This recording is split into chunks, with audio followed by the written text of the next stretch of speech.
अपना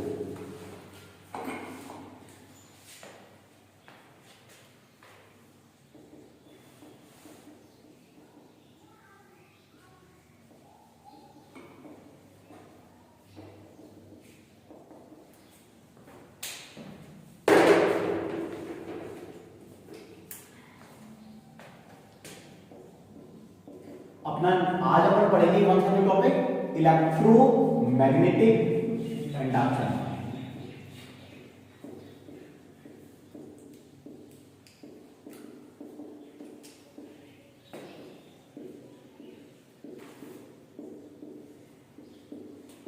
नी हेडिंग डालिए electromagnetic induction.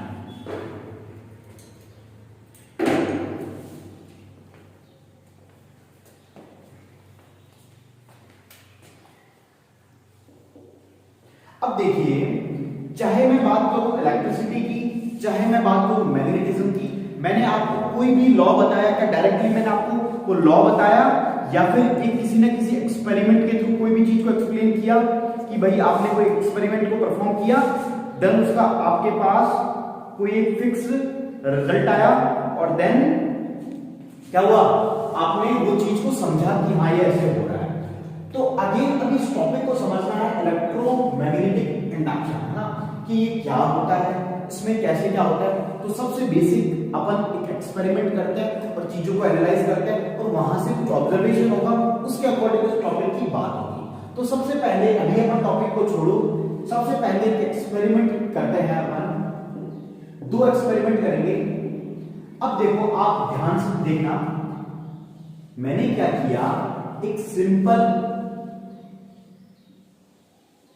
Coil ली, ठीक है, और कॉइल ले ली मैंने, ये इसके दो टर्मिनल है, और एक मैंने क्या ली, मैग्नेट, ये मान लीजिए नॉर्थ पोल है, ये साउथ पोल है। इस कॉइल के अक्रॉस मैंने एक डिवाइस कनेक्ट किया which is called as galvanometer. अब सबसे पहला क्वेश्चन आया, व्हाट इज गैल्वेनोमीटर? तो गैल्वेनोमीटर वो डिवाइस बच्चों जिसका काम है करंट की डिफ्लेक्शन या फिर करंट को मेजर करना। सिंपली क्या काम है इसका? जैसे आपका एमीटर था, वो भी क्या काम करता था, करंट को मेजर करता था। तो सिंपली ये क्या है, मेजरिंग इंस्ट्रूमेंट है। क्या इंस्ट्रूमेंट है? मेजरिंग इंस्ट्रूमेंट, जिसका काम क्या है, करंट को नापना या फिर मेजर करना। और ये कैसे नापेगा? इस तरह से होता है एक इंस्ट्रूमेंट, है ना, इसके अंदर एक स्केल होती है जिसका पॉइंटर हमेशा 0 पे रहता है, इधर की तरफ पॉजिटिव, इधर की तरफ नेगेटिव। तो जैसे मान लीजिए इसमें कोई करंट सर्किट के थ्रू पॉजिटिव फ्लो हुआ तो जो पॉइंटर वो इधर पॉइंट करेगा, अगर दूसरी डायरेक्शन में हो रहा है करंट, इसको मान लीजिए पॉजिटिव करंट, तो अगर इधर फ्लो होगा तब ये पॉइंटर इधर की तरफ रिफ्लेक्ट करेगा, इधर किसको करेगा। और अगर मान लो करंट को आपने इधर फ्लो करा दिया, तो मान लीजिए ये करना है इसका पॉजिटिव का, तो ये नेगेटिव कर रहेगा, तो ये 0 से अब इधर की तरफ फ्लो करेगा। तो ये है आपका गैल्वेनोमीटर। तो आपको समझ में आया गैल्वेनोमीटर है क्या? अब अपना एक्सपेरिमेंट क्या है, मैंने सिंपल एक कॉइल ली, कॉइल को मैंने n नंबर ऑफ टर्न्स में बाउंड कर दिया। आप चाहो तो इसको आप एक किसी सोलेनॉइड, मतलब एक किसी सॉफ्ट आयरन के ऊपर भी कर सकते हो सिंपली, और अगर नहीं करना चाहते तो भी चलेगा, करते हो तो भी कोई दिक्कत नहीं है। और अब हमने क्या किया, उसके पास में क्या रखा, एक सिंपल मैग्नेट रखा। क्या रखा? मैग्नेट। जब ये मैंने इसको कनेक्ट कर दिया, मैंने मैग्नेट को ये रखा, उसके पास में से रख दिया चुपचाप, ठीक है ना। मैंने देखा कुछ हो रहा है, कुछ होगा। गैल्वेनोमीटर का काम है करंट को मेजर करना। अब यहाँ पे बैटरी सोर्स है लगा हुआ है कुछ, तो यहाँ पे कुछ करंट वगैरह आएगा नहीं आएगा। चलो ठीक है, मैंने देखा कि जो इसका जो नीडल है वो 0 पे पॉइंटेड है। कहाँ पे पॉइंटेड है? 0 पे। फिर मैंने क्या किया, मैंने इस मैग्नेट को, इस सर्किट को हाथ में लगाया, मैंने इस मैग्नेट को ऐसे मैं ऐसे पड़ा के मेरे पास, और फिर मैं ऐसे करने लगा, मान लो इसमें खेलने लगा। मैं खेलते खेलते एकदम से इसके ऊपर से लेके गया, मान लिया सर्किट था, मैं इसके ऊपर से ऐसे लेके गया। तो मैंने क्या देखा, जैसे ही मैं इसके पास से यहां से लेके गया, ये जो नीडल थी, ये 0 पॉइंटेड था, इसने क्या किया, मुझे एकदम से राइट में डिफ्लेक्शन दिया और वापस 0 पे। मैंने क्या देखा, फिर मैंने सोचा शायद गलती से हो गया होगा। फिर मैंने इधर लिया, मैं, है ना, मान लीजिए फिर मैं वापस यहां लेके गया, फिर वापस मैंने ऐसे करा, इसके पास से उसके पास लेके आया, फिर मैंने देखा नीडल वापस हिली। तो तो मतलब क्या हुआ कि इसके मूवमेंट से इस सर्किट के अंदर एक थोड़ा सा एक करंट जनरेट हुआ, इलेक्ट्रिसिटी प्रोड्यूस हुई, या फिर मैं कहूंगा इंड्यूस हुई। क्या कहूंगा? इंड्यूस हुई। कैसे हुई? सिंपली मैंने इसका मूवमेंट करा, फिर मैंने देखा अरे यार ये तो अच्छा कुछ चीज है, फिर मैंने देखा, मैंने इसको थोड़ा धीरे से पास लेके आया इसके ना, फिर देखा जैसे मैं इसे पास लेके आ रहा था इसमें डिफ्लेक्शन हो रहा था थोड़ा थोड़ा थोड़ा थोड़ा, फिर मैंने सोचा अरे वाह मजा आता है, कई बार कुछ चीज होती है। तो फिर अपन करते हैं, चलो मैं ना इसको यहाँ पे लेके आया, एक बार यहाँ पे लेके आया, फिर मैं इसको वापस पीछे लेके गया। जब मैं पीछे लेके गया, जैसे मान लो आगे लेके आया, तब तो ये मान लो इधर तक आ गई, फिर जब मैं वापस पीछे लेके जा रहा हूँ तो धीरे धीरे धीरे पीछे जा रहा है, मतलब मैं पीछे की तरफ लेके जा रहा हूँ, फिर वापस जीरो पे आ गई।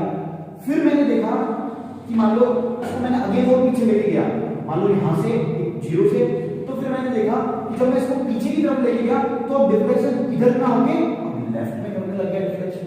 मतलब जब मैं इसको पीछे लेके गया तब तो ये लेफ्ट में डिफ्लेक्शन करने लगा, और जब मैं इसको आगे की तरफ फॉरवर्ड की तरफ लेके आया इसके, तो कहां डिफ्लेक्शन करने लगा? राइट में। मतलब जब डायरेक्शन फॉरवर्ड में लेके आया इसको मैग्नेट को, तो इसने मेरे को डिफ्लेक्शन शो किया राइट में, और जब मैं उसी मैग्नेट को बैकवर्ड में लेके गया तो उसने क्या शो किया मेरे को? लेफ्ट में डिफ्लेक्शन। तो ये फिनोमिना क्या बिल्कुल अपने लिए एक नया चीज है? यार ये क्या हो रहा है? ना मैंने कोई बैटरी लगाई, ना मैंने कुछ लगाया, फिर भी इलेक्ट्रिसिटी जनरेट हो रही, तो ऐसा क्या हो रहा है? या फिर कुछ चीज हो रही है, इतना समझ में आया। तो मेरे को एक चीज थोड़ा सा ऑब्जर्वेशन हुआ कि ये एक सिंपल क्या है मेरा, एक number of n number turns है, सोलेनॉइड है, मैंने यहाँ पे बैटरी कनेक्ट नहीं की है, लेकिन ये मैग्नेट है। मैग्नेट से क्या निकलती है बच्चों? मैग्नेटिक फील्ड लाइंस इस तरह से निकल रही है, इसमें से काफी इस तरह से निकल रही है, आपको सबको पता है, ठीक है। इसका मतलब ये है जब मैग्नेटिक फील्ड लाइंस इसको क्रॉस करेगी, इसको क्रॉस करेगी इस कंडक्टर को, ये सिंपली एक कंडक्टर ही तो है, तो मैग्नेटिक फील्ड लाइन जब किसी कंडक्टर को कट करेंगी या क्रॉस करेंगी, या फिर जब आप इसको कट करें, मतलब आप आगे पीछे ले जा रहे हो, इसका मतलब क्या है कि एक वक्त पे आप मैग्नेटिक फील्ड लाइंस को थोड़ा ज्यादा ला रहे हो, एक बार पीछे ले जा रहे हो, तो इसका मतलब है तो चेंज इन मैग्नेटिक फील्ड होगा। क्या होगा? चेंज। मतलब भाई आप आगे लेके आ रहे हो, एक बार पीछे लेके जा रहे हो, तो इस कंडक्टर के थ्रू हर बार चेंज हो रही होगी, कंडक्टर के थ्रू चेंज हो रही होगी सोलेनॉइड के थ्रू। तो इसका मतलब ये है कि जब किसी भी कंडक्टर के थ्रू मैग्नेटिक फील्ड का चेंज होता है तो आपके सर्किट के अंदर क्या इंड्यूस होता है? इंड्यूस का मतलब होता है प्रोड्यूस होना, एक प्रकार से ना, इसलिए इसको बोलते हैं इंड्यूस क्या होगा? करंट इंड्यूस होगा, और जो कि हम साफ देख पा रहे हैं इस गैल्वेनोमीटर में। तो क्या ये आपको एक्सपेरिमेंट समझ में आया? तो यहां से आपको एक ऑब्जर्वेशन हो गई ना क्लियरली कि whenever he changes the magnetic field always there is a induce a current in that particular circuit. ये इतना ऑब्जर्वेशन समझ में आया, ये एक्सपेरिमेंट समझ में आया, और बेसिकली इसी को कहते हैं इंडक्शन, या फिर बोलते हैं इलेक्ट्रोमैग्नेटिक इंडक्शन। ये अभी अपन ने एक मेथड पढ़ा है किसका? इलेक्ट्रोमैग्नेटिक। अभी उसका नाम से समझा दो, इलेक्ट्रो। यहाँ पे सब चीजें किससे बात हो रही है? इलेक्ट्रिसिटी रिलेटेड, इलेक्ट्रिसिटी प्रोड्यूस हो रही है, इलेक्ट्रो का मतलब समझ में आया। दूसरा, यहाँ प्रॉपर्टी किस चीज की यूज होगी? मैग्नेटिज्म की वजह से क्या प्रोड्यूस हो रहा है? इलेक्ट्रिसिटी। और बाकी इंड्यूस क्या हो रहा है? करंट। तो इलेक्ट्रोमैग्नेटिक इंडक्शन। और जो आप जो डे टू डे लाइफ में जितने भी प्रोसेसेस देखते हो, जैसे आप देखते हो वायरलेस, अब यहाँ पे मेरे को एक बात बताओ, इसके और इसके बीच में क्या कोई फिजिकल कांटेक्ट है? फिजिकल मतलब कोई क्या अटैच किया मैंने इसको कहीं पे भी? विदाउट कुछ मैंने फिजिकल किए, there is a induce of a current, this is called what we call induction. समझ में आई बात? तो मतलब बिना कुछ फिजिकली टच किए या किए मैंने क्या करंट को इंड्यूस करा दिया। तो एक आपको एक लॉजिक समझ में आ रहा है कि मैं अब क्या जनरेट कराने लगा हूं? करंट को जनरेट कराने लगा हूं। मतलब मैं किसकी तरफ मूव करने वाला हूं? जनरेटर की तरफ मूव कर रहा हूं। मतलब कि जनरेटर में तो यही होता है एक तरीके से कि वहां पे आप देते कुछ नहीं हो, बस आप यहां पे नोटिस करो अपन मूवमेंट करवा रहे हैं। क्या मूवमेंट करवा रहे हैं? किसका मूवमेंट करवा रहे हैं? मैग्नेटिक फील्ड का। तो इस मैग्नेटिक फील्ड के मूवमेंट से यहां पे चेंज इन मैग्नेटिक फील्ड हो रहा है इस कंडक्टर का क्रॉस, और उसी की वजह से आपका क्या हो रहा है? करंट इंड्यूस हो रहा है, उसे बोलते हैं इलेक्ट्रोमैग्नेटिक इंडक्शन। और जो ये फर्स्ट एक्सपेरिमेंट था इसे बोलते हैं बच्चों आप self induction, what we called self induction. यहां पे जो प्रोड्यूस हो रहा है सेल्फ इंडक्शन है। अगला होगा एक्सपेरिमेंट वो होगा म्यूचुअल इंडक्शन। अब इसका नाम सेल्फ क्यों पड़ा, म्यूचुअल क्यों पड़ा, जब उसको पढ़ लोगे तब ये समझ में आएगा। तो आप सिंपली फर्स्ट एक्सपेरिमेंट में ये डायग्राम पढ़ो और फिर मैं लिखवाता हूं उसके बाद। समझ में आया था?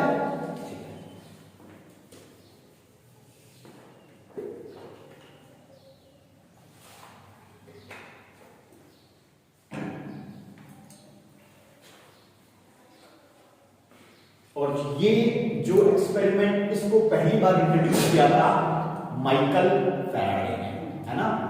तो फैराडे के लॉ भी आ जाते हैं इंडक्शन के, इसी तरह दो वो आप पढ़ते हो 12th में, electromagnetic induction law of Faraday. अभी फैराडे की छोटी स्टोरी भी बताएंगे।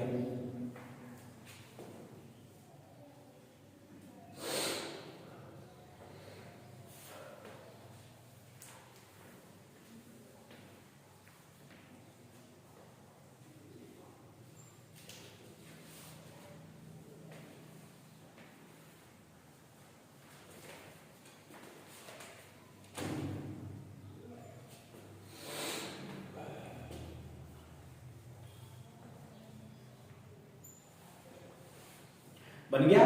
इसमें लिखिए in this experiment when the.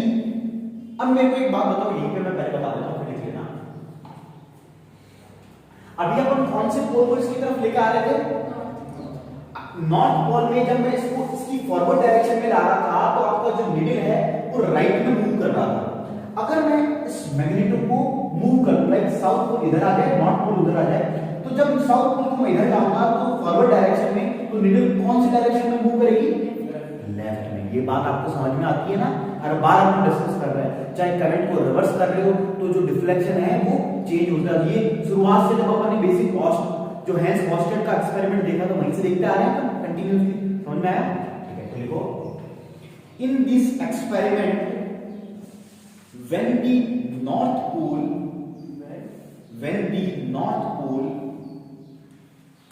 of bar magnet is brought closest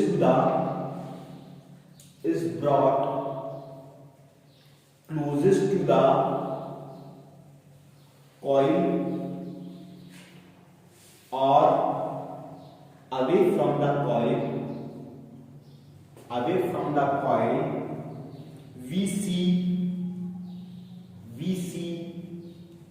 momentary deflection in the needle of galvanometer,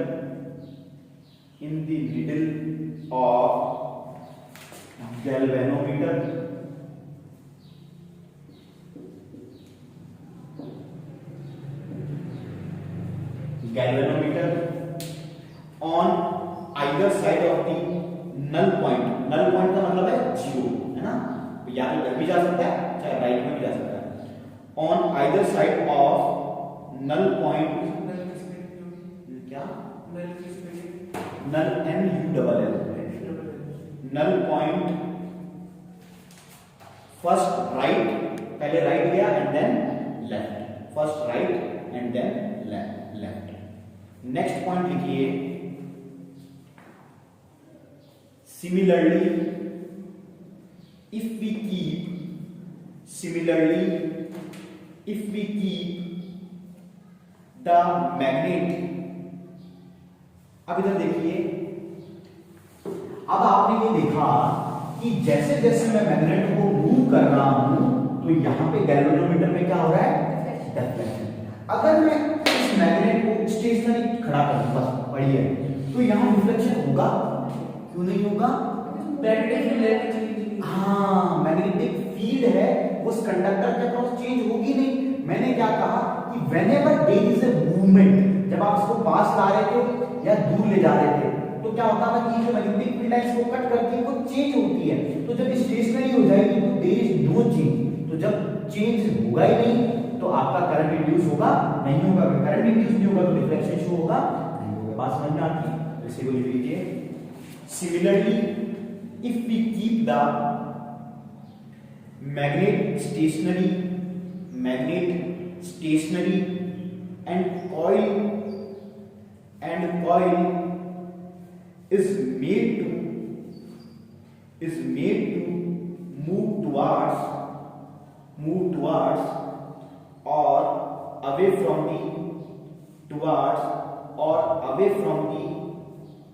north pole of magnet, away from the north pole of magnet, full stop. Again we will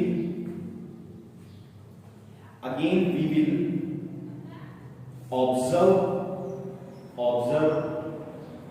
deflection in the needle of galvanometer। अगर आपको galvanometer बार बार नहीं लिखना हो तो जी करके ऐसे लिख दिया आपको, है ना। इसका मतलब भी galvanometer ही होता है और ये इसका सिंबल भी होता है गैल्वेनो, ये सिंबल होता है तो बार बार जी के ऊपर ऐसा कर सकते हो, गैल्वेनोमीटर। नेक्स्ट पॉइंट लिखिए, समझ में आया ना यहां तक? ठीक है, लिखिए if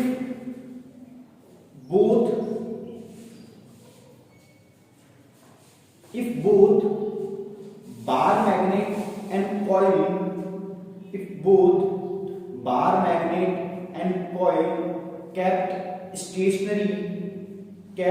stationary then there will be, क्या डिफ्लेक्शन होगा या नहीं होगा? नहीं होगा।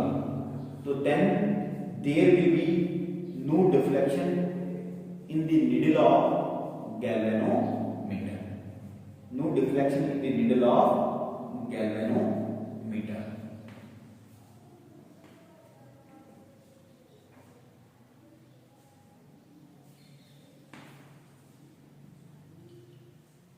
हो गया? अब देखो तो क्या मैं इस एक्सपेरिमेंट को देख के एक चीज कंक्लूड कर सकता हूं फाइनली कि अगर आपका जो मैग्नेट है या ये कॉइल है इसके अंदर मूवमेंट होगा, या तो आप इसको मूव करो, अगर आप इसको मूव नहीं करना चाहते हो तो इसको भी तो कर सकते हो। मूवमेंट तो दोनों में ही हो रहा है। जब मूवमेंट चेंज होगा तो चेंज इन मैग्नेटिक फील्ड होगा, और चेंज इन मैग्नेटिक फील्ड होगा तो आपका करंट इंड्यूस होगा। तो मैं ये कंक्लूड कर सकता हूं ना कि whenever there is a change in magnetic field always there is a induction of current। तो लिख लीजिए और कंक्लूड लिखिए, इट कंक्लूड्स, फिर लिखिए मैं डबल कॉमा लगा के ना जो भी चीज को, it concludes that motion of magnet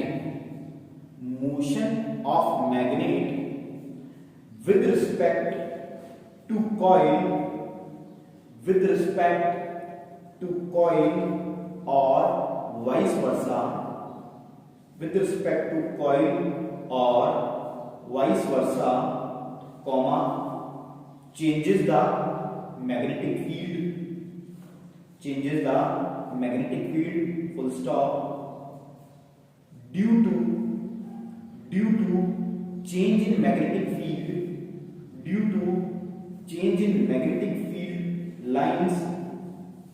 magnetic field lines, comma. अब मेरे को एक बात बताइए, करंट कब प्रोड्यूस होता है? जब उसके अंदर क्या प्रोड्यूस होगा? वोल्टेज या फिर पोटेंशियल डिफरेंस। कहने का मतलब यह है व्हेनेवर जो आपका मैग्नेटिक फील्ड लाइंस तक इसके रोटेशन से चेंज होने की वजह से क्या होगा, ये मान लीजिए एक टर्मिनल ये है, एक टर्मिनल ये, दो पॉइंट्स हैं, इनके बीच में क्या क्रिएट होगा? पोटेंशियल डिफरेंस इंड्यूस होगा ना, और पोटेंशियल डिफरेंस की वजह से ही तो क्या होगा, आपने पढ़ा था फॉर्म में V is directly proportional to I। तो इसका कहने का मतलब है इन टर्मिनल्स के बीच में क्या इंड्यूस होगा?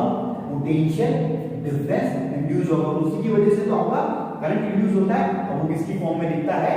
डिफ्लेक्शन की फॉर्म में दिखता है। तो लिखिए comma, potential difference is induced in the same coil, potential difference is induced in the same coil which set up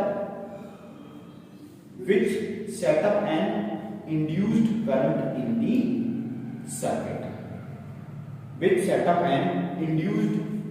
in the circuit,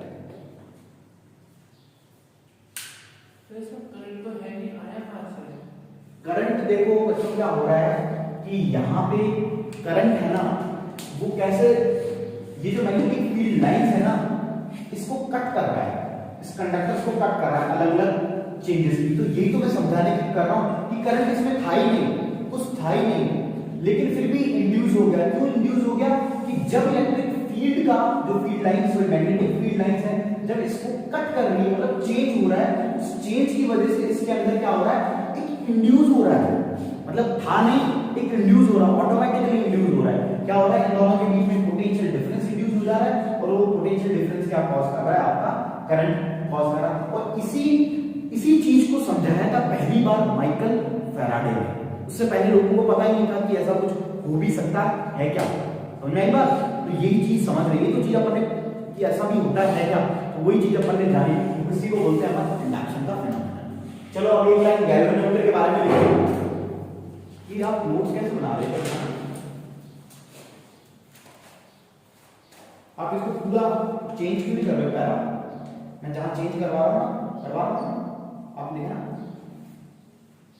हाँ जैसे ये पैरा चेंज किया है ना, या तो आप वैसे कॉमा मार लिया तो मैं बोलूँ चेंज किया एक लाइन छोड़ के, वो क्या है कि अब ये एकदम मतलब समझ रहे हो ना, पढ़ने में थोड़ा अजीब लगता है आपको नहीं, मेरे को नहीं आपको, क्योंकि जब पढ़ोगे ना तो ऐसा लगेगा इतने बड़ा है ना, मतलब पढ़ने में जोर आएगा। इजी आसान के लिए आप नोट्स को पॉइंट कर देते हो ना तो इजी लगता है, छोटा सा ही एक वो साइकोलॉजिकल इम्पैक्ट है। अब लिखिए गैल्वेनोमीटर, छोटी सी हेडिंग डालो गैल्वेनोमीटर।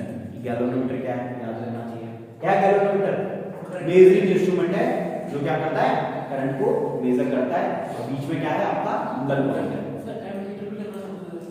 एमीटर का क्या होता है, एमीटर की जो रेंज होती है ना वो थोड़ी हाई होती है, इसकी गैल्वेनोमीटर की रेंज को अपन वेरी कर सकते हैं, बहुत ही कम जो करंट होता है उसको भी मेजर कर सकते हैं। तो डिफ्लेक्शन तो यहाँ बहुत कम हो गया ना, या हाई लेवल का करंट जनरेट हो गया बहुत कम, मिली एम्पियर से माइक्रो एम्पियर से, और नहीं बात है ना। अब लिखो galvanometer, it is an instrument that can detect the presence of a current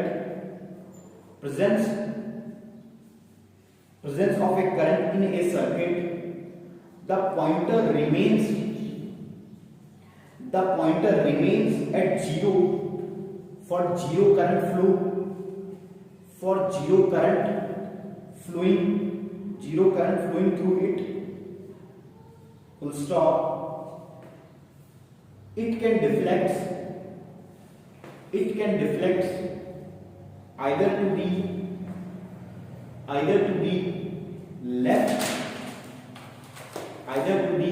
left or to the right of the zero mark, depending on the zero mark. It can deflect either to the left or to the right. G-E-R zero, हाँ simple zero, Z-E-R को क्या बोलते हैं, जी बोल दिया क्या, Z इतना तो है, इतना आता है जीरो, ठीक है। It can deflect either to the left or to the right of the zero mark, depending on the direction of current। भाई करंट जैसा होगा उसके अकॉर्डिंग जीरो या फिर आपका क्या हो जाएगा, मतलब राइट में या लेफ्ट में मूव करता रहेगा आपका पॉइंटर।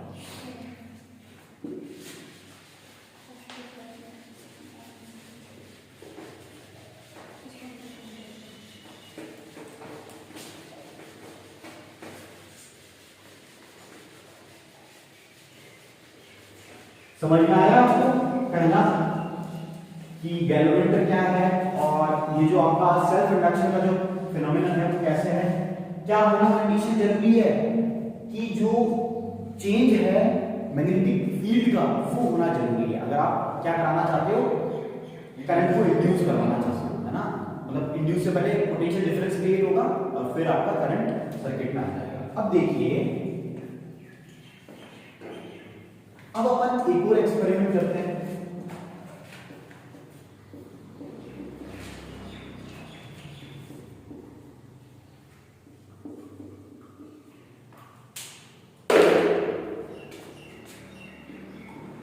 अब यहाँ पे वहां पे सेल्फ बोला था, यहाँ म्यूचुअल बोला, ऐसा क्यों मैं भी बताऊंगा।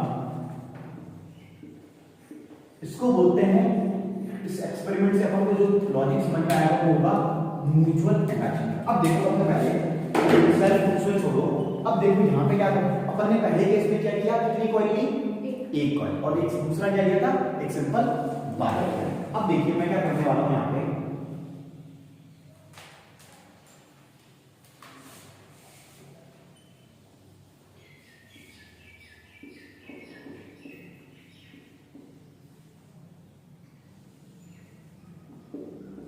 इसको मैंने बोला कॉइल 1 या फिर बोलेंगे प्राइमरी कॉइल। व्हाट वी से, either it is coil 1 or you can say primary coil. And then I have taken another coil,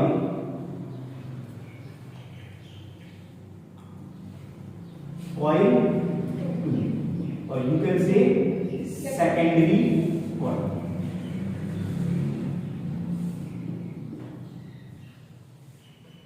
And I have connected it to a galvanometer. मैंने एक सिंपल एक arrangement लिया जिसके अंदर मैंने एक coil 1 ली, एक कॉइल 2 ली। इस कॉइल को आप क्या देख रहे हो कि मैंने इसको किसके थ्रू कनेक्ट कर दिया, सिंपली एक बैटरी के थ्रू कनेक्ट कर दिया। आप सब जानते हो ये किसका एग्जांपल हो गया, एक तरीके से सोलेनॉइड।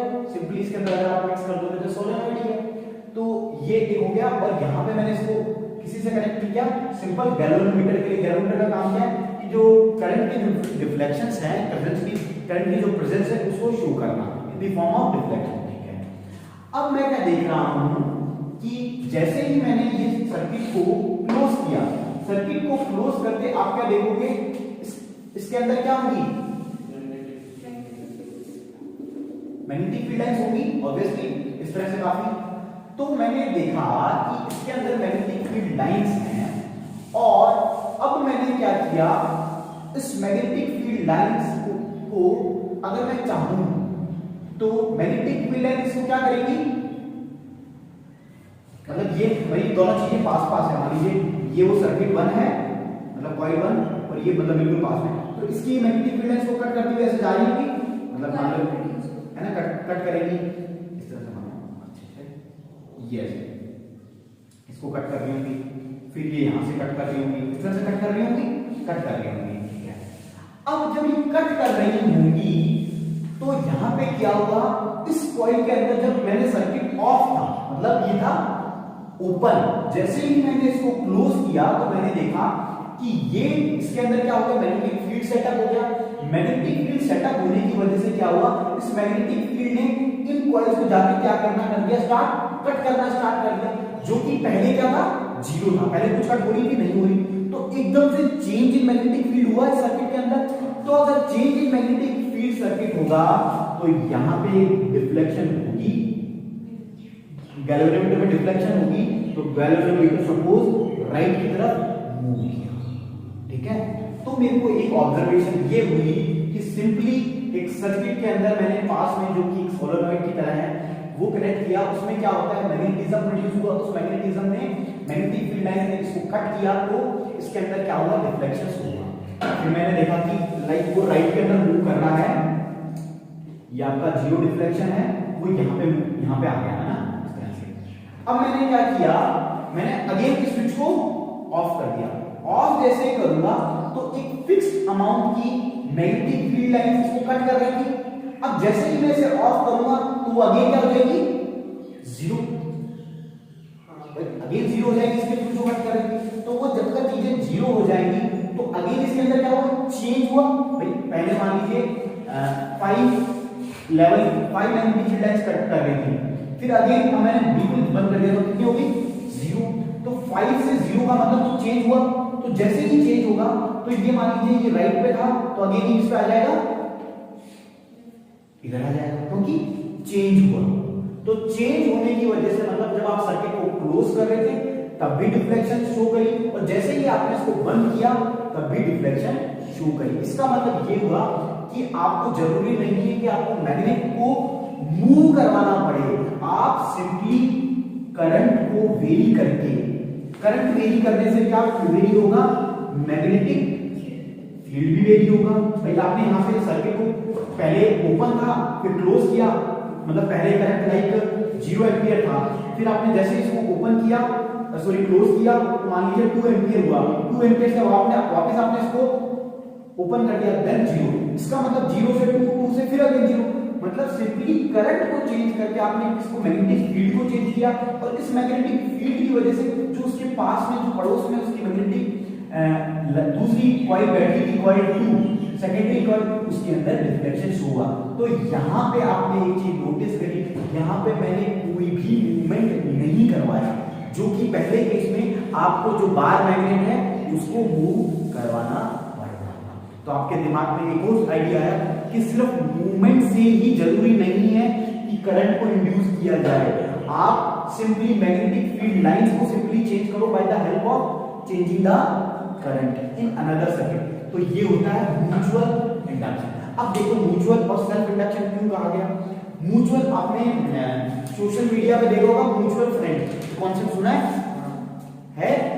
सुना है सुना तो है सबने, मेरे को सब पता है ना, खुले बंदरे वैसे हैं है ना, सुना तो है। तो उसके म्यूचुअल का मतलब होता है आपके फैमिली में, जैसे मान लीजिए आपका एक फ्रेंड है, हाँ ऐसे सिंपल याद रखो, आपका लाइक आप जीआर ग्लोबल के हो, आप कैंडलविक के हो, तो आपका एक फ्रेंड है वो जीआर ग्लोबल का है, उसकी फ्रेंड मान लीजिए दीक्षा है, तो आप तीनों क्या हो गए, एक दूसरे के म्यूचुअल हो गए, मतलब वो बंदा कॉमन हो गया ना।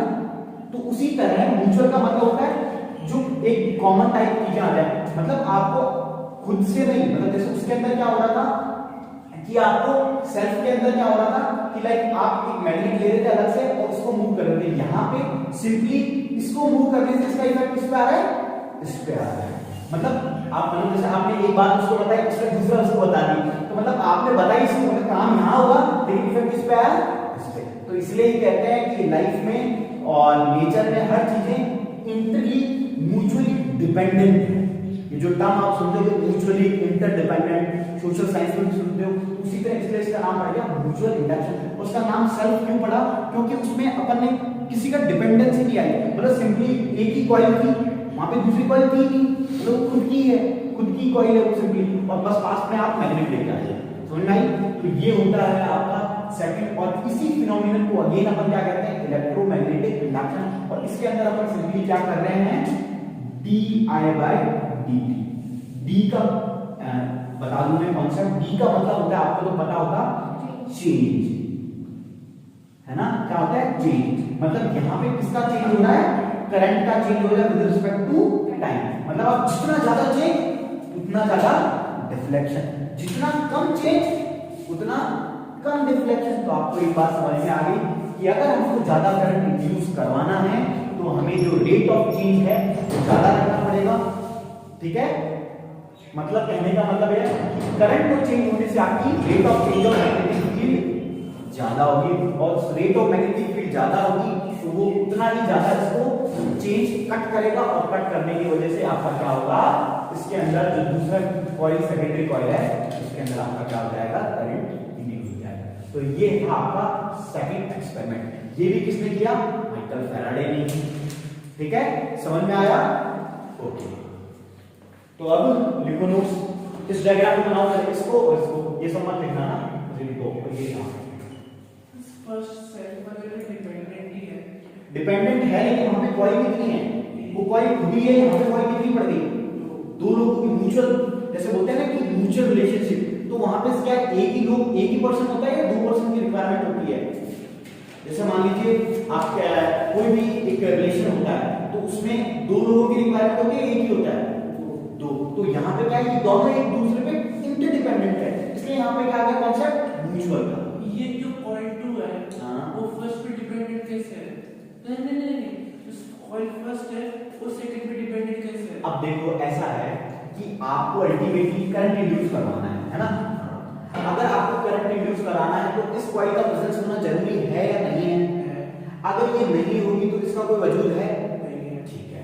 अगर मान लो मैंने इसको हटा दिया तो इसमें करंट फ्लो होने से इसका क्या कभी कोई इफेक्ट दिखा, मतलब इसको कुछ देखने वाला ही नहीं हुआ, मतलब जैसे मान लीजिए मैं चल रहा हूं और इससे मेरा किसी पे कोई इफेक्ट ही नहीं हो रहा है, तो क्या कुछ मैंने कुछ इफेक्ट डाला, मतलब एक सिंपल करंट फ्लो हो रहा था, वो तो पहले भी हो रहा था जब माइकल फैराडे ने नहीं देखा था, लेकिन उन्होंने क्या देखा कि इसका इफेक्ट दूसरे पे आ रहा है, तो उसको देखने के लिए आपको एक ऑब्जर्वर की रिक्वायरमेंट हुआ।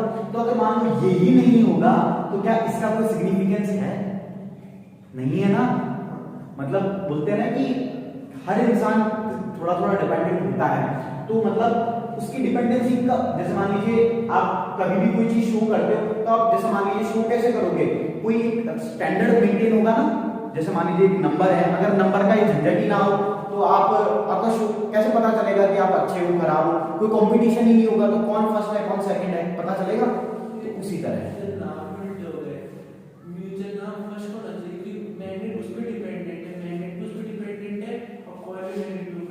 हाँ, उसमें भी दोनों डिपेंडेंट है, लेकिन वहां पे एक सिंगल कॉइल की रिक्वायरमेंट पड़ रही है, इसलिए उसको सेल्फ कह रहे हैं, और यहाँ पे दो कॉइल्स की रिक्वायरमेंट पड़ रही है, तो क्या कह रहा है अपन? बस। वैसे ये म्यूचुअल का ये कॉन्सेप्ट आपके है ही नहीं, मैंने बस नाम लिखा है, ये 11th 12th का पार्ट है।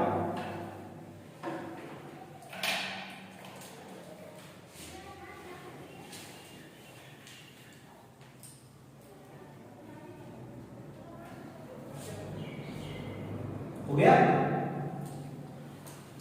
समझ में आया ना?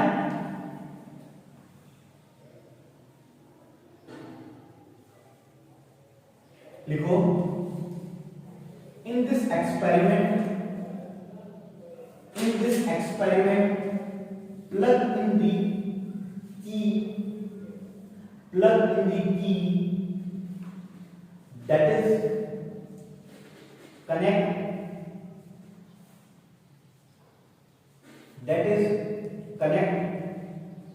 coil with the battery and observe the deflection in galvanometer। हर बार जी लिख लेना, बार बार galvanometer आएगा ना, जी के ऊपर गोल सा होना, deflection in the galvanometer, full stop। now plug out the key, मतलब की को बंद कर ऑफ कर दिया, plug out the key that is disconnect the coil 1 from the battery and observe the deflection in galvanometer with। अब ये जो डिफ्लेक्शन सेकंड केस में है वो उसकी पहले वाले केस के एग्जैक्टली रिवर्स होगी ना, तो लिखिए which will be in reverse direction and observe the deflection in galvanometer which will be in reverse direction,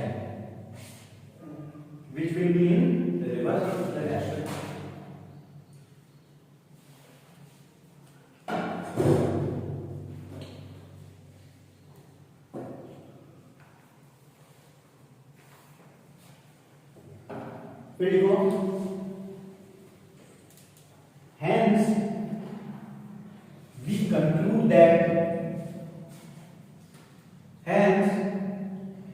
conclude that potential difference is induced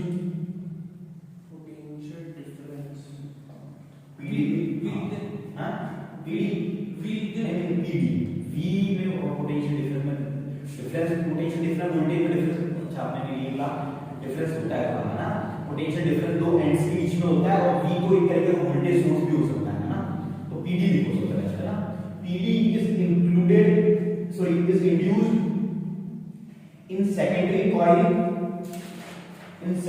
coil bracket में लिख लेना coil 2 whenever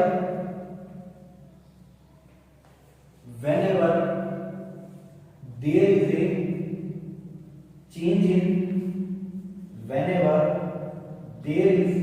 a change in किसमें change होगा? Electric current. हाँ, there is a change in current, और कौन सी coil में? प्राइमरी कॉइल में, मतलब प्राइमरी कॉइल का इफेक्ट आ रहा है सेकेंडरी कॉइल में, ठीक है ना। Change in current in primary coil bracket में कॉइल 1 और फिर ब्रैकेट में अगेन ब्रैकेट में लिखना by on and off the key. Current को कैसे चेंज करोगे? सिंपली ऑन और ऑफ। अब मेरे को एक बात बताओ, by on and off the key, ये हो गया पॉइंट दी की, ठीक है ना? सिंपल, ये पॉइंट है। अब नोट कैसे करो एक बार दिखाओ, और दूसरे दिखाओ। पॉइंट फॉर्म में कर रहे हो थोड़ा, एक हर पॉइंट आपने किया है, हर पॉइंट के बीच में एक लाइन छोड़ दिया है। नहीं, इसमें एरो बना दी थी, बीच में नहीं बनाई थी, सिंपल ही बना दी थी। अब थोड़ा सही लग रहा है? थोड़ा एक हर पॉइंट में जो लाइन भी छोड़ दो तो छोटे रहते हैं, पढ़ने में इजी होता है। तो पढ़ना तो आपको ही है, चाहे आप ऐसे पढ़ो तो इजी हो जाता है। अब देखो मेरे को एक बात बताओ, मेरे को इस क्वेश्चन में अल्टीमेटली करना क्या है? करंट को, मतलब क्वेश्चन के यहाँ पे करना है अपन करंट को चेंज। यहाँ पे करंट को मैं किस तरह से चेंज कर रहा हूँ, एक बार बात बताओ। वेरी करके कैसे कर रहा हूँ? मेरी स्विच को ऑन और हाँ, वेरी गुड। स्विच को ऑन और ऑफ करके। क्या आपने इलेक्ट्रिसिटी चैप्टर भी पढ़ा है और आप बेसिक वैसे भी जानते हो? क्या करंट को और किस तरह से चेंज कर सकते हो आप? रेजिस्टर। वेरिएबल रजिस्टर लगा के। तो क्या यहाँ पे आप वेरिएबल रजिस्टर लगा के क्या करंट को सिर्फ ऑन या ऑफ ही कर सकते हो, और भी रेजिस्टेंस ला सकते हो, और भी अलग अलग रेजिस्टेंसेस ला सकते हो ना? समझ बात? तो यहाँ पे आप चाहो तो करंट को वेरी किसके थ्रू कर सकते हो, जो कि प्रैक्टिकली यूज किया जाता है, that is by using variable resistor. Variable resistor क्या होता है? हर बार बताता हूं मैं आपको। आई का फॉर्मूला क्या होता है? V by R। अगर आप R को चेंज करोगे तो आपका करंट भी चेंज होगा, या फिर V को चेंज करोगे तो I भी चेंज होगा, ठीक है ना? तो ये ऑब्जर्वेशन की बात बता दिया मैंने। चलो लिखो आगे।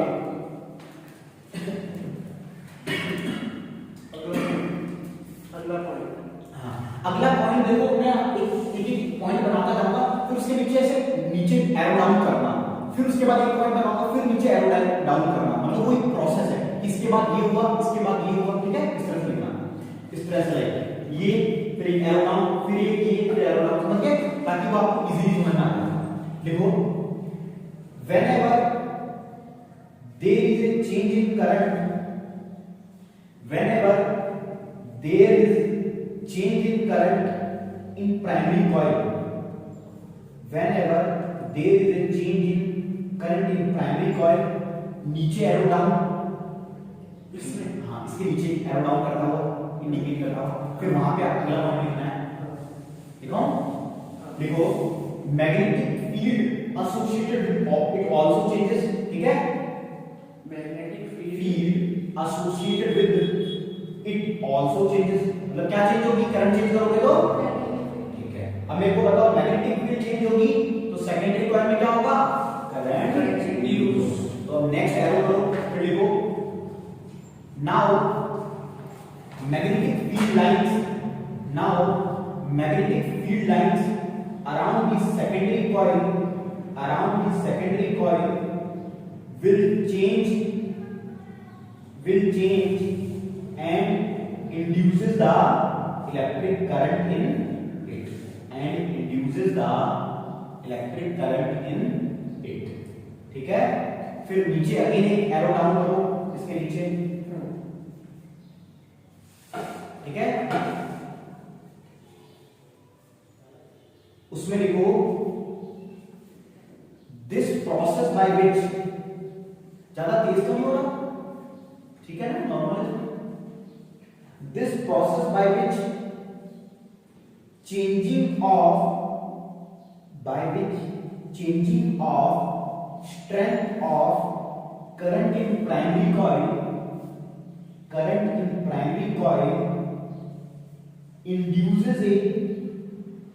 induces a secondary coil, induces a secondary current, induces a current in secondary coil, sorry ना, induces a current in secondary coil is called as what we call electromagnetic induction, और ब्रैकेट में लिख सकते हो EMI, ठीक है?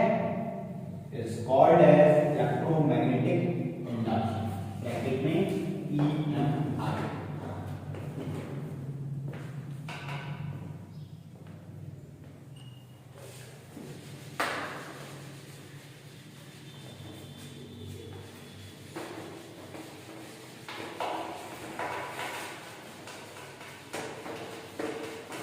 अब आपसे कोई EMI पूछ ले तो आप बता सकते हो? Yes sir. दो मेथड है, एक है सेल्फ है, एक है म्यूचुअल। सेल्फ के अंदर क्या हो रहा था? मैग्नेट को मूव कर रहे थे, मतलब अपन फिजिकल मूवमेंट कर रहे थे। म्यूचुअल के अंदर अपन ने there is no physical movement but we are changing the current with the help of the current changes the induced current in the secondary coil also gets changed and this process is known as electromagnetic induction. Easy.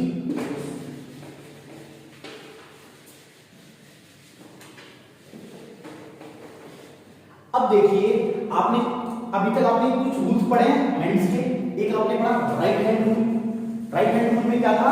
This is current and this is magnetic field line, मतलब जो curve finger से आपको उसको magnetic field, तो आप conductor को कैसे करते हैं। फिर आपने पढ़ा फ्लेमिंग्स लेफ्ट हैंड रूल। ये क्या शो कर रहा था? मोशन। ये क्या कर रहा था? मैग्नेटिक फील्ड है। ये क्या कर रहा था? करंट इंड्यूस करके, है ना? ठीक है। अब आप पढ़ोगे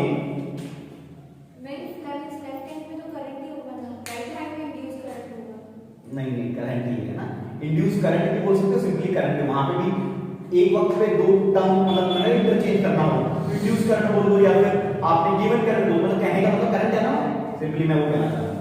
अब देखो,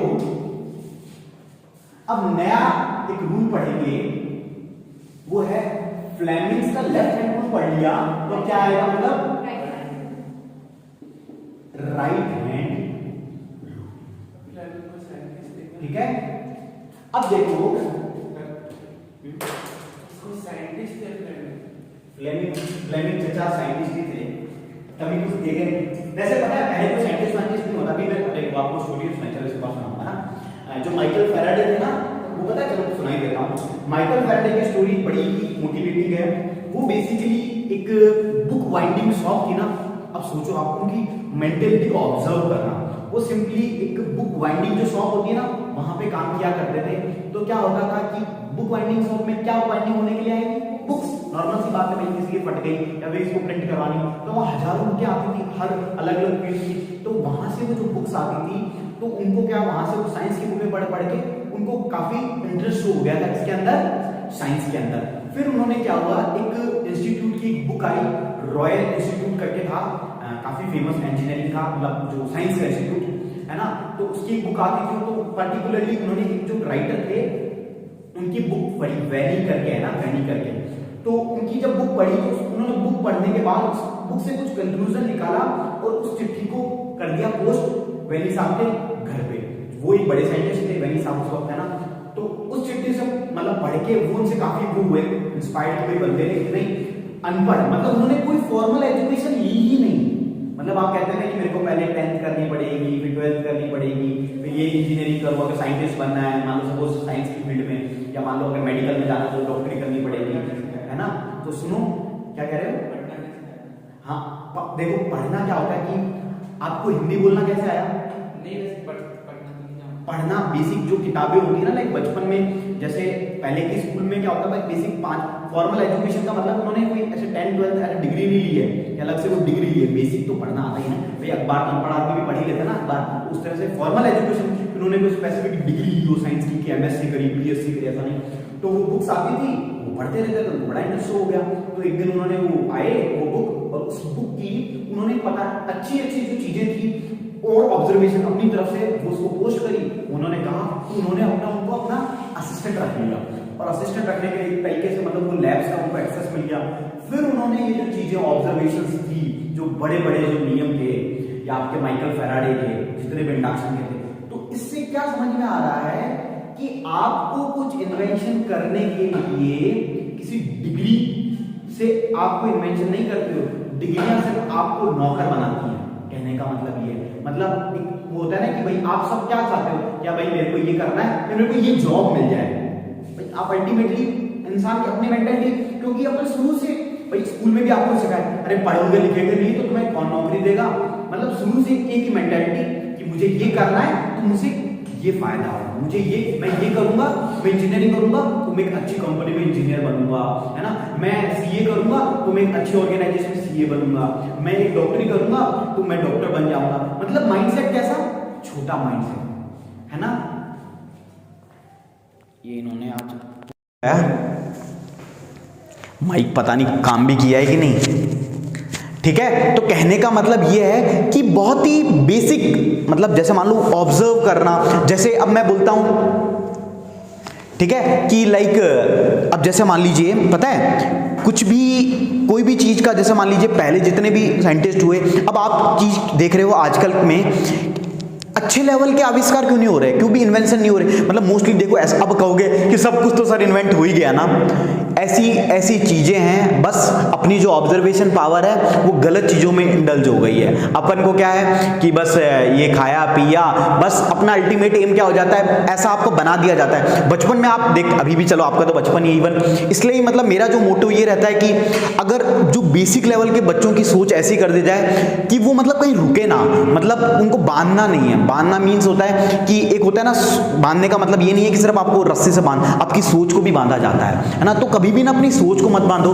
कि लाइक यार अच्छा ये से ये होगा ये होगा, आप मतलब किसी के नुकसान फायदे नहीं मत देखो, आप देखो कि यार उससे मेरे को क्या सीखने का मिलेगा, और सबसे इंपॉर्टेंट उसमें इंटरेस्ट है। कोई भी फील्ड, आप छोटी से छोटी फील्ड उठाओगे ना, उसके भी इतने मतलब एक्सप्लोर किया जा सकता है। और बात आते देखो, हाँ अल्टीमेटली मैं ये नहीं कहूँगा कि कोई भी प्रोफेशन में अगर मान लो आपको अल्टीमेटली मनी ना मिले, क्योंकि आजकल हर चीज़ भाई मनी पे डिपेंडेंट तो है ही ना। मैं ये नहीं, पूरी तरह नहीं, लेकिन कुछ पार्शियली, थोड़ा बहुत तो मतलब आपको एक बेसिक अमाउंट होना चाहिए ना, कि आप बेसिक आप सुख सुविधाएं जो कहते हैं कि भाई आपके पास रहने का घर हो, एक ठीक बेसिक सी लाइफ हो, उतना होने के लिए आपको मनी चाहिए। लेकिन बात आती है जब जैसे पहले के, जैसे आप कहते हो जितने भी संत होते थे, तो जैसे ये स्पिरिचुअलिटी पे कुछ काम करते थे, तो यहाँ पे क्या होता था, यहाँ पे एक मेरे को बात बताओ, कोई भी स्पिरिचुअलिटी मतलब समझते हो? स्पिरिचुअलिटी मीन्स होता है कि अपने आप को जानना, या फिर जैसे आप साधु संत कहते हो। साधु संत क्या होते हैं, बैठ जाते हैं, जैसे आप बोध को पढ़ते हो, बोध में क्या होता है, आपने बोध के बारे में कई जगह अलग अलग चैप्टर पढ़े होंगे, वो अपने एक गया में एक ट्री के नीचे उनको निर्वाण प्राप्त हुआ।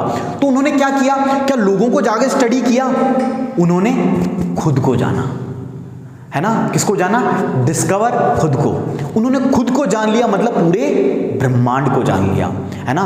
तो इसी तरह कि आप ऐसा नहीं है कि आपको कुछ करने के लिए, अब आजकल क्या है ना कि आजकल का जो एज में सबसे बड़ी प्रॉब्लम क्या है, एक फायदा भी है उसका नुकसान भी है, क्योंकि ये एज है इन्फॉर्मेशन एज। आपको कुछ भी चीज चाहिए होती है और 2 मिनट में टाइप किया गूगल पे मिल गई। पहले क्या होता था, कोई भी चीज मतलब आपको पता नहीं, आप टीचर से जाके पूछोगे, फिर वो भी कहेगा नहीं नहीं नहीं मेरे को नहीं पता, फिर आप किसी और से जाके पूछोगे। तो मतलब कोई भी चीज का इन्फॉर्मेशन, हाँ नो डाउट इसके फायदे हैं भाई। जैसे मान लीजिए अभी ये रिकॉर्ड हो रहे हैं, तो भाई किसी का बेनिफिट हो जाएगा, मतलब बेनिफिट उठाने वाले बेनिफिट भी उठा रहे हैं। और लेकिन आपको ना कि बंधना नहीं है कि अच्छा, और कोई भी चीज का जब भी डिस्कवर होता है, आप अगर जैसे मान ले अगर आपने कुछ रट्टा मार रखा है या फिर कुछ, हमेशा वही चीज निकल के आएगी जो आपने ऑलरेडी पढ़ रखा है। न्यू इन्वेंशन के लिए आपको हमेशा ऑब्जर्व, इन्वेंशन का मतलब ये नहीं है कि आपको कुछ कोई बड़ी सी चीज, आप कोई भी छोटी सी छोटी problem day to day life की अगर सॉल्व कर पा रहे हो, है ना, तो वो भी एक बड़ी चीज है ना, कि भाई आपने कोई छोटी सी प्रॉब्लम है उसको सॉल्व कर दिया, तो क्या वो खराब है क्या? तो वो इसी तरह ये भी एक बिजनेस होता है। बिजनेस आप उसको, जैसे मान लीजिए छोटे छोटे ऐप्स हैं, जैसे ओला जब स्टार्ट हुआ था, तो अल्टीमेटली ओला का काम क्या था? ड्राइवर, भाई गाड़ियाँ तो मान लो पढ़ा लिखा बंदा था, अरे यार तू ड्राइवर बनेगा क्या, एक तरीके से। लेकिन उसका विजन क्या था? बड़ा, छोटा विजन नहीं था, है ना। फिर जोमेटो आप स्विगी सुनते हो, अब कह रहे खाना डिलीवरी करता घूमेगा क्या? भाई उसने स्टार्ट तो पर्सनली 2-3 लोगों से ही किया होगा ना, ऐसा तो नहीं बहुत बड़ा। तो इसलिए कोई भी काम आपको लगता छोटा, लेकिन अगर आप उसको उसका ब्रॉडर पर्सपेक्टिव व्यू देखोगे ना, तो बहुत बड़ा होता है। अपन का क्या होता है ना कि लाइक ऐसे ही लोग मिलते हैं, ऐसा ही सराउंडिंग होता है, अपना छोटी सोच कर लेते हो। तो हमेशा जब सोचना है ना, तो हमेशा बड़े से बड़ा सोचो, छोटा मत सोचो। क्योंकि अगर आपने अभी से ना अपना ऐसा माइंडसेट बना लिया ना, नहीं यार मेरा तो, सच बता रहा हूं, अभी आपको लग रहा होगा कि काफ़ी चीज़ें मैंने कर ली है, लाइक ना कि भाई इतनी पढ़ाई वढ़ाई की है, लेकिन सच बता रहा हूँ 10th में लाइक बहुत अच्छा थी चीज़ें, लेकिन जब 11th में इवन मेरे 55% थे। सोचो 10th में 84, 11th में इवन मेरे को साइंस में कुछ समझ में नहीं आ रहा था। और सोचो मैं आज इंजीनियरिंग वाले बच्चों को पढ़ाता हूँ, साइंस ही पढ़ा रहा हूँ इवन, है ना। फिजिक्स, और सबसे मेरा फेवरेट सब्जेक्ट अभी फिजिक्स, मतलब इंजीनियरिंग भी फिजिक्स की वजह से तो की, फिजिक्स। और मेरे फिजिक्स में मैं धमाधम फेल हुआ हूँ, मतलब जो यूटीज होते हैं ना, मतलब वैसे पूरा सेशन वाला फेल नहीं हुआ, है ना।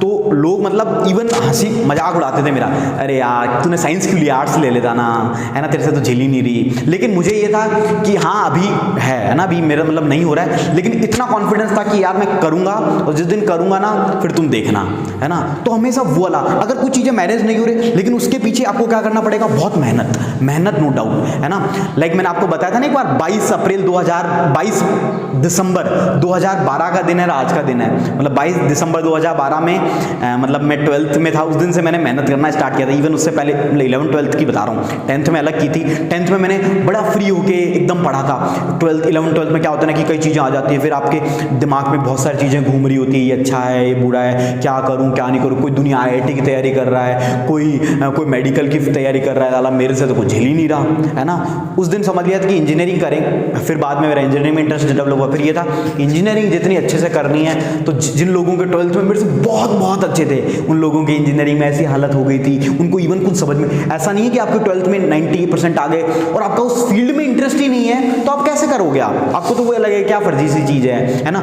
जैसे मान लो आपको और कुछ पढ़ना इंटरेस्ट लगता है, भाई आपके अच्छे परसेंट है तो आपको वहाँ जाना चाहिए, वहाँ भी कुछ चीज़ें हो सकती है।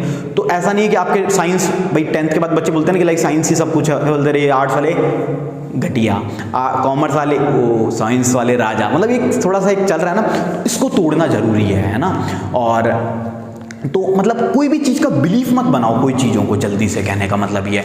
और हमेशा नॉलेज पे फोकस करो और मेहनत, है ना, ये दो चीज़ों का कोई सब्स्टिट्यूट नहीं है। और हमेशा दिमाग को ऑब्जर्वेशन मोड पे रखो, लोगों को ऑब्जर्व करो, चीज़ों को ऑब्जर्व करो। आप क्या है ना कि लाइक आजकल ये सोशल मीडिया ये सब, ये फ़ोन में रह के ना, तो मतलब जितना कटो, बाहर खेलो, है ना, अच्छे छोटे बच्चे दिखते हैं अभी, मैं आप लोगों को देखता हूँ तो मेरे को अच्छा लगता है ना, आप लोगों की हंसते हो तो मेरे को अच्छा लगता है, एकदम मतलब मेरे याद आ जाता है ना।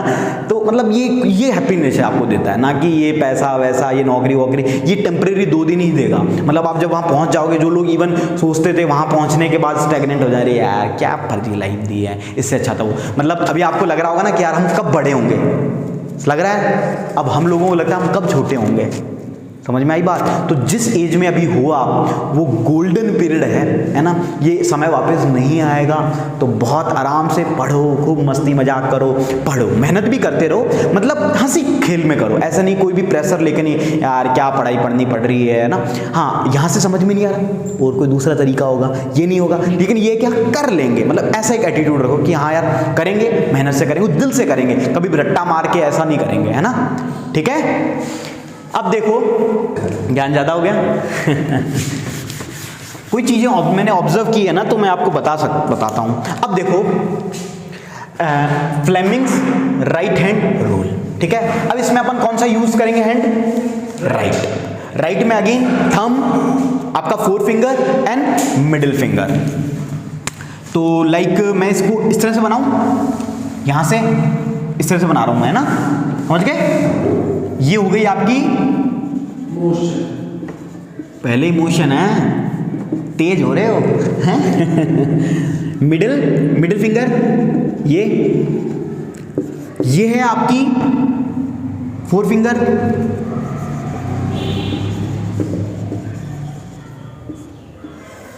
एक डायलॉग चलता है, जो कुछ नहीं करते हैं ना वो कमाल करते हैं, है ना तो कमाल करना है, कभी मीडियोकर मत बनो, मीडियोकर अच्छा नहीं है, जो करना है ना कमाल करो, ऐसा पैशन हो ना काम में कि मज़ा आ जाए, कि वाह यार मज़ा आ गया, है ना, खुद को भी और सामने वाले को भी, ठीक है ना। मिडिल फिंगर, 4 फिंगर, और फिर ये है आपकी मिडिल फिंगर 4, नहीं मिडिल कहाँ है, थंब है ना, बोलो ना हाँ थंब है ना, हाँ ये देखो ऐसे, ये ऐसे बना रहा हूँ मैं डायग्राम, इस तरह से बना रहा हूँ, इस व्यू से। तो ये हो गया थंब, ये हो गया 4 फिंगर, ये हो गया आपका क्या, मिडिल फिंगर। और सब कितनी डिग्री म्यूचुअल डिस्प्लेस्ड है, 90 डिग्री, ठीक है। अब देखो ये क्या कहता है law, thumb again right hand rule और लेफ्ट हैंड रूल में अच्छी चीज ये है कि तीनों कंपोनेंट इसने सेम रखे हैं, फ्लेमिंग्स चचा ने, है ना। तो थंब में क्या है आपका मोशन, और मोशन क्या काम करता है, मोशन या बोल दूं मूवमेंट ऑफ कंडक्टर सिंपली कि कंडक्टर को आप मूव कर रहे हो भाई, यहाँ पे वो जो आपका कंडक्टर है उसको मूव कर सकते हो। फोर फिंगर आपकी कर रही है मैग्नेटिक फील्ड को, और जो आपकी मिडिल फिंगर है वो आपकी किसकी कर रही है, करंट को या फिर इंड्यूस करंट को, ठीक है, इंड्यूस करंट को। तो ये है आपका फ्लेमिंग्स राइट हैंड रूल, मतलब आपको अपने सिंपली राइट हैंड को स्ट्रेच करना है। अब मेरे को बताओ, अगर ये फ्लेमिंग्स नहीं लिखा होता तो ये कौन सा रूल आपसे पूछा जा रहा है, सिंपली राइट हैंड रूल, जिसमें थंब और आपकी कर्व फिंगर यूज हो रही है। तो आपको कंफ्यूज नहीं होना है, 3 लॉ हैं। एक है आपका सबसे पहला आया था राइट हैंड रूल, फिर आपका आया था, अब याद रखो राइट हैंड रूल से आपने क्या निकालता है, एक तरीके से सिंपल स्ट्रेट कंडक्टर से, है ना। फिर आपका आया था फ्लेमिंग्स लेफ्ट हैंड रूल, जो यूज हो रहा था इलेक्ट्रिक मोटर पे, और जो ये यूज होता है ये बोलते हैं इलेक्ट्रिक जनरेटर पे, है ना, ठीक है। क्योंकि इलेक्ट्रिक जनरेटर में क्या करवा रहे हैं अपन, करंट को इंड्यूस। ये जो EMI पढ़ा है ना, ये किसका है प्रिंसिपल है, जनरेटर का। वहां पे तो देखना भी एनालाइज करोगे, प्रिंसिपल तो EMI है ना। हाँ EMI, प्रिंसिपल तो EMI। हाँ EMI है बिल्कुल, ठीक है। तो मोशन ऑफ कंडक्टर, मूवमेंट या फिर मूवमेंट ऑफ कंडक्टर भी बोल सकते हो, और four finger magnetic field lines को या मैग्नेटिक फील्ड को, और ये हो गया आपका इंड्यूस करंट। तो इसको आप बना लीजिए। हाँ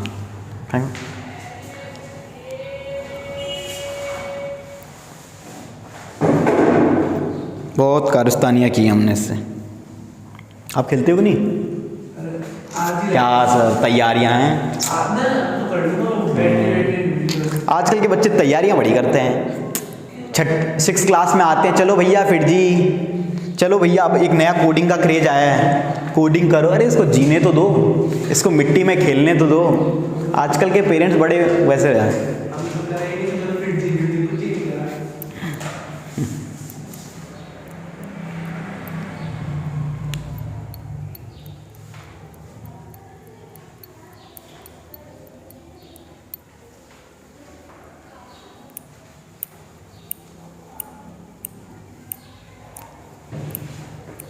यहाँ पे अपन 1-1.5 घंटे की क्लास लेते हैं ना अप्रॉक्स अपन। अभी आपको भी फील होता है क्लास में तो 45 मिनट पे ही, अरे कब बंद होगी यार, अरे देखो भाई इधर उधर कितने बाहर क्या हो रहा है क्लास के हैं। घंटी बजती ना स्कूल में, स्कूल में बढ़िया था, बढ़िया घंटी बजे हैं, भाग के जाओ। हम तो हर पीरियड के बाद एक फेरी मार के आते थे वॉशरूम तक, चलो भैया फेरी। हमारी स्कूल बहुत बड़ी थी ना, केंद्रीय विद्यालय KV2 देखी होगी, देखी नहीं। आर्मी कैंट में थे तो हमारे तो सारे सब फौजी वालों के लड़के होते थे, तो सबके सब चलो भाई, हाँ सब 6 फीट के, मैं ही था वहाँ नॉर्मल।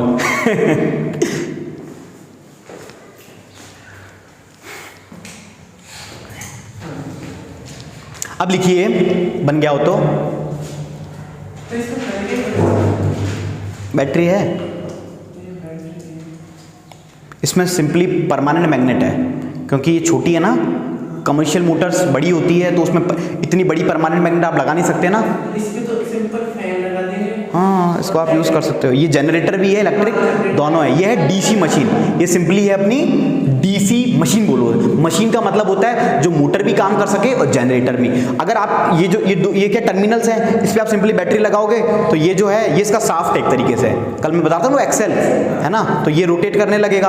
फिर अगर मान लो इस शाफ्ट आपने अब क्या वो सप्लाई हटाई, यहाँ पे 2 तार लगे, छोटा बल्ब लगा दिया, और फिर जैसे मान लो फिर आप इसको घुमाओगे है ना, तो जिस डायरेक्शन में मतलब आपको डायरेक्शन को चेंज करना पड़ेगा। मान लो ये पहले इधर घूम रहा था ऐसे, तो अब जनरेट करने के लिए आपको इसको रिवर्स घुमाना पड़ेगा, याद रखना, क्योंकि करंट पहले जा रहा था, अब ये सप्लाई करेगा। तो जनरेटर जब वर्क करेगा तब उल्टी डायरेक्शन घूमेगा, और जब इसको ऐसे ऐसे घुमा के देख लेना ऐसे, तो एक बार ग्लो थोड़ा सा देता है ना।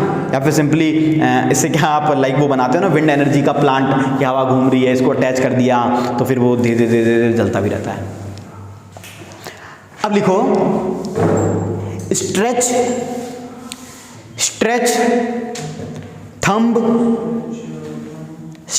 Thumb comma 4 finger and middle finger of the right hand of the right hand so that they are perpendicular to each other, so that they are perpendicular to each other, full stop. The forefinger indicates direction of magnetic field, comma, thumb shows the direction of motion, of the conductor, then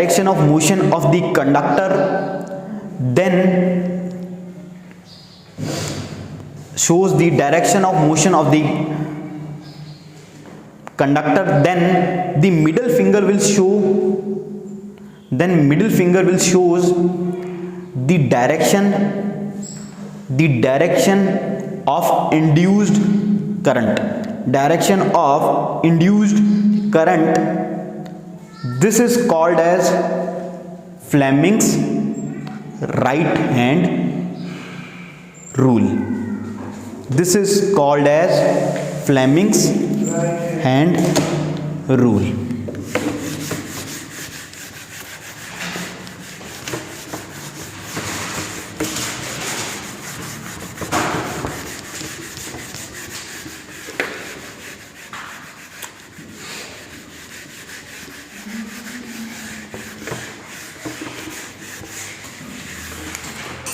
समझ में आया Fleming's right hand rule.